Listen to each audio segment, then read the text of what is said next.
While conservative leaders around the nation have signed a letter calling for Education Secretary Miguel Cardona to resign. This comes after a Freedom of Information Act request revealed the Education Secretary had asked the National School Boards Association to produce a letter that compared concerned parents to domestic terrorists. And joining me now to discuss this and more is Penny Nance, CEO and President of Concerned Women for America. Penny, welcome back. Great to see you again. We have a lot to get to today. Thanks, but first, I want to get your thoughts on Justice Stephen Breyer's retirement from the Supreme Court. Well, this wasn't unexpected, and he's been under a lot of pressure from the left to retire. And, you know, I think that's actually kind of sad, but we were expecting it not quite so soon. And we're just in waiting mode. We're waiting to see what the president does next.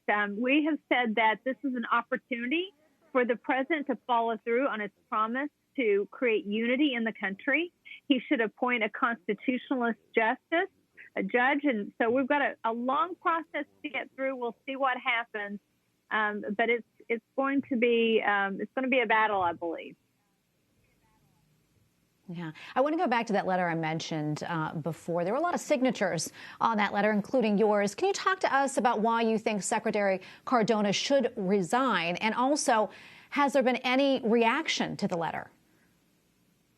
Well, not directly from the secretary, but let me just tell you, parents around the country are disgusted by what they've seen from the Biden administration and certainly from the Department of Education. They were in cahoots with the National School Board Association, accusing parents of being terrorists. And what's worse, and we're discovering every day a little bit more of this story, they were weaponizing DOJ to watch them and to treat them like terrorists. So it is very disturbing what's happened.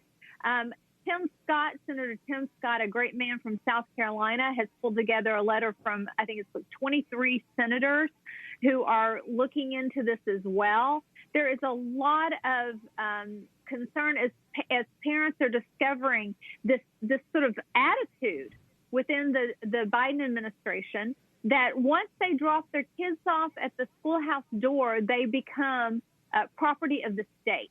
Christian parents do not believe that. God gave us the responsibility to raise our children, to bring them up in the fear and admonition of the Lord, to teach them our values, our principles, our faith, and anything that the school does beyond reading, writing, and arithmetic to go around us to get to our children is wrong. And so parents are standing up all over this country. But we are discovering that the Department of Education, the Biden administration, has been utterly wrong in this and has been treating parents as terrorists. Yeah, and Penny, I want to kind of further that. Speaking of education, on his first day in office, Virginia Governor Glenn Youngkin actually signed an executive order allowing parents to decide if their children will wear a mask at school. Now, it took effect on Monday, but not without controversy. Apparently, 7 school boards are now suing the state over it. And we're also hearing that children who didn't wear masks at some schools were separated from other students and actually put in auditoriums. I want to get your thoughts on all of that. People have lost their minds.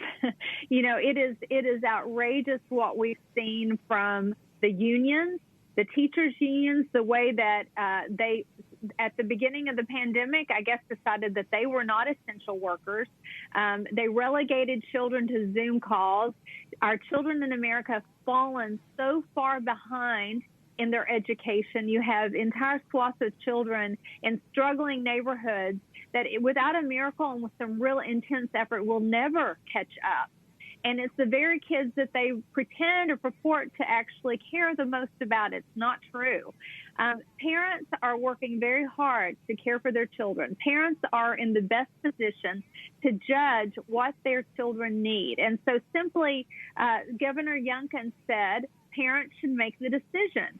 And unfortunately, and I live actually, in Northern Virginia, some of these large, very leftist school boards have said, no, we actually want the president to tell us what to do. We don't want parents to decide. And so this is going to work its way through the courts. but this is very important. We're setting the standard for the entire country, really, on parental rights. I truly believe that this is the opportunity for this nation to move forward on parental choice in education. I want every mom and dad in America to have the same option that I had to put my children in Christian school. The dollars should follow the kids, not the other way around. Well, Penny, we're running out of time, but just want to get your final thoughts on all of this, and how can we as parents, move this forward for our children? Well, the first thing is be aware, and I think, what happened during the pandemic woke up a whole bunch of parents of the nonsense that their kids are being taught, everything from, transgender ideology to critical race theory to, just this false victimization and narrative for children and just sort of the shaming of kids. I believe that parents have woken up. The next thing is, what do we do about it? Well, I think that your viewers need to consider running for school boards. They need to actually be involved. They need to go to the school board meetings. They need to make sure their voices are heard. And then they need to make sure that their congressmen and their senators understand that, and their governors, that school choice in education, parental choice in education, it's an idea whose time has come, so that every parent in America that isn't satisfied with their local school system has another option, another opportunity, and the money that's being spent by the state and by the federal government follows that kid to the school that the parent chooses.